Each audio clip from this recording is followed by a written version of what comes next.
to LucasArts Month, a month dedicated to the company that was LucasArts.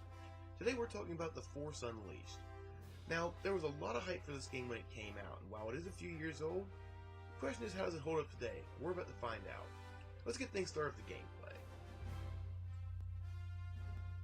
This is a very fun third-person action game. In fact, when it was released, it was one of the best Jedi experiences that I personally have ever played.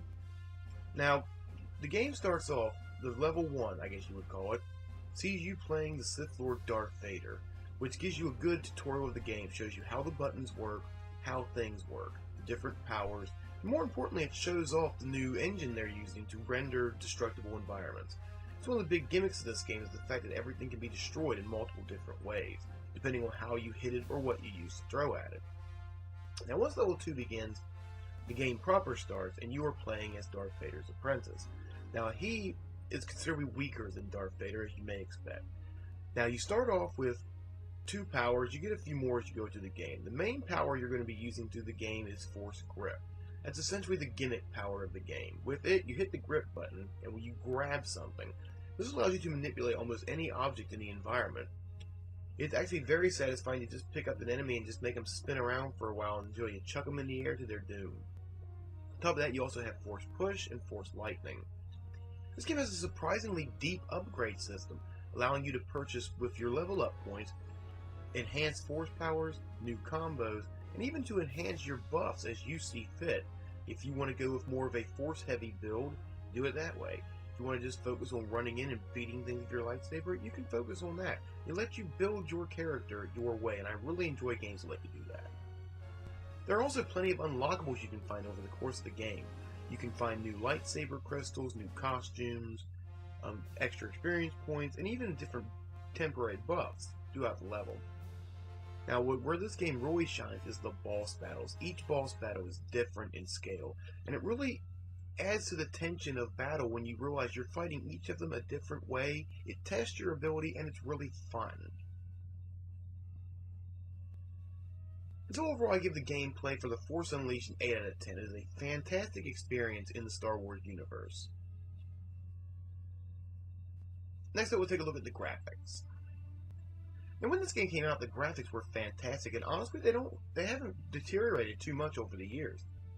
This was the first game that focused on the physics of the world in quite this way. Now, yes, there was Half-Life in that. This was more of it for across platform areas. This is both consoles and PC. Now, what their engine let you do is, for example, if you saw a tree and you hit the tree at the bottom would break.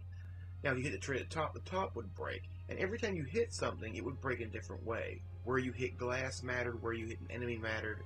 It wasn't just one destructive animation for each object. It really helped add to the realism, oddly enough, of the game. On top of that, each level is very different from the last. They each have their own graphical flair. For example, you'll go to one planet that may be like a junkyard. You'll go to one planet that's like a jungle. And they each look distinctly different and really make you feel like you're in the environment. And that's very important. Even the enemy design is, while different for each level, close enough so you know what kind of enemy you're fighting. Like, is it a brute type enemy, or is it just a shock trooper, that kind of deal. However, it's different enough that it does feel like you're fighting a different enemy force. Overall, I give the graphics for this game an 8 out of 10. They did a fantastic job of recreating the Star Wars universe, and yet making it seem fresh. Next up, we'll take a look at the soundtrack. The soundtrack in this game feels like it'd be worthy of being in the Star Wars universe while not solely relying on the old classic themes. The voice actor do a fantastic job with this game, as you can really feel the emotion. It doesn't have some of the classic wooden dialogue, except for one line in this game near the end, and it is probably the worst line written in Star Wars history. Are you an angel? Okay, second worst. Overall, the soundtrack earns a 9 out of 10. It's damn near perfect. I really enjoyed it, and I think you will too. Next up, we'll take a look at the story. In this game, you play as Darth Vader's secret apprentice. That was pretty clear from the advertising and everything else. However, the first part of the game is actually Darth Vader acquiring said apprentice.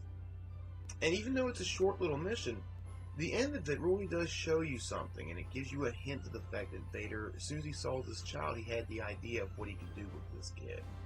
And that he could change him from being just a child to being a force of destruction. For the first half of this game is Darth Vader sending you out against rogue Jedis to hone your skills, essentially completing Order 66 from the previous film. Now, about halfway through, something's going to happen and makes things get a lot more complicated. Frankly, this is actually really good. And I really did like this twist because, honestly, you don't see it coming. Another excellent part of this game is one of your best friends, Proxy, who's a droid. The droid has been given different programs that allows him to take on the fighting styles of previous Sith Lords and Jedi. Darth Vader uses him to train you. And throughout the game, you'll have different interactions with him. You really kind of like him as a character. On top of that, you have your shuttle pilot, Juno Eclipse, who admittedly the first cutscene is kind of cliched, obviously setting her up as the love interest of the story. But other than that, your relationship together actually is believable, and you feel like it develops in a good way. Now, I can't really go into much more detail than that without massive spoilers, but personally, I would consider this one of the best Star Wars stories I've seen in a video game form. Overall, the story earns a 9 out of 10. It loses 1 point for the ending of the game, and I think you'll understand the part when you see it, because there's one part of this of when you get to the ending that makes no goddamn sense, and I mean at all. It just makes you want to look at your TV and just be like, what? Now, admittedly, it doesn't piss people off quite as much as that which shall not be named, but it still pissed me off pretty bad when I saw it.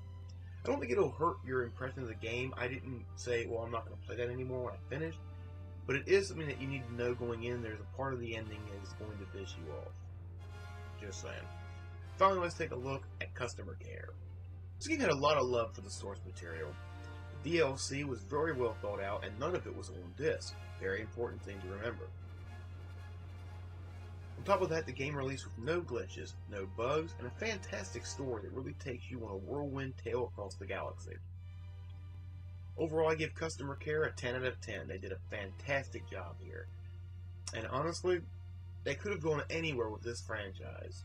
We'll see where they went next week. Overall, The Force Unleashed earns a 44 out of 50. It is a fantastic game, and if you're a Star Wars fan, it definitely should be in your collection. That's it for this game.